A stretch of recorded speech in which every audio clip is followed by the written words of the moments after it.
রংপুরে ভিসি দোতলায় মিটিং করছে, সেখানে প্রক্টর এবং বিশ্ববিদ্যালয়ের সবাইকে নিয়ে, সেখানে আগুন দিয়েছে। গাড়িটাই তো পুড়িয়েছি, বাড়ির ভিতরে আগুন দিয়েছে।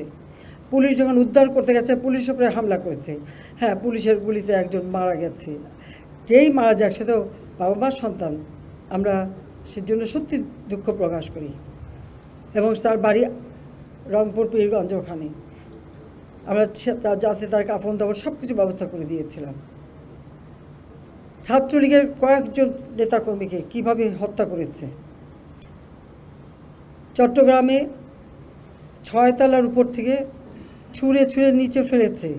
যারা জীবন বাঁচাতে ঝুলে আছে জানলা শিক ধরে, তাদের উপরে পাথর মেরেছে, হাত পায়ের রগ কেটেছে, 7 জন ছাত্রকে হত্যা করেছে। এবং এইরকম হত্যাযোগ্য আরও অনেক জায়গায়, সব বিস্তারিত বলে বোধহয় শেষ করা যাবে না। পুলিশের গাড়ি, র্যাবের গাড়ির ভিতরে র্যাবকে যেভাবে হত্যা করা। গাজীপুরে আমাদের এক কর্মীকে শুধু মারেই নাই, হাসপাতালে চিকিৎসা করতে গেছে, সেখান থেকে বের করে নিয়ে এসে তাকে মেরে ঝুলিয়ে রেখে দিয়েছে।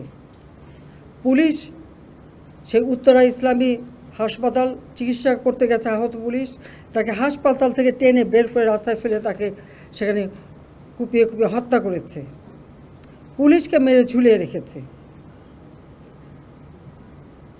আমার মোটর কেডের যে পাইলট মোটর সাইকেল দিয়ে সব আসতো, সে ওই যাত্রাবাড়ির ওদিকেই থাকতো। ওখানে প্রত্যেক বাড়িতে বাড়িতে যেয়ে তারা খুঁজছে পুলিশের কেউ আছে কি না, আওয়ামী লীগের কেউ আছে কি না।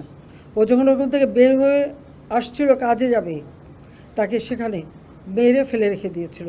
যখন এখানে আসে না, খোঁজ করে দেখে তার লাশ পড়ে আছে। এইভাবে একদিকে হত্যাকাণ্ড, একদিকে জ্বালাও পোড়াও। 2013, 2014, 2015 এই জ্বালাও পোড়া হত্যাকাণ্ড আমরা দেখেছি। আবার শুরু করলো এই 2024 সালে, যখন দেশটা এই দীর্ঘ 15টা বছর রাত দিন পরিশ্রম করে প্রতিটি প্রতিষ্ঠান তৈরি করেছি। এই প্রতিষ্ঠানগুলি কাদের জন্য? এদেশের মানুষের জন্য। তো এই প্রতিষ্ঠানগুলি তো মানুষকে সেবা দেয়, মানুষের জন্য কাজ করে, মানুষের রুজির ব্যবস্থা করে, মানুষের আয়ের পথ খুলে দিয়েছিল। সেই প্রতিষ্ঠানগুলি একে একে পুড়িয়ে ফেলা।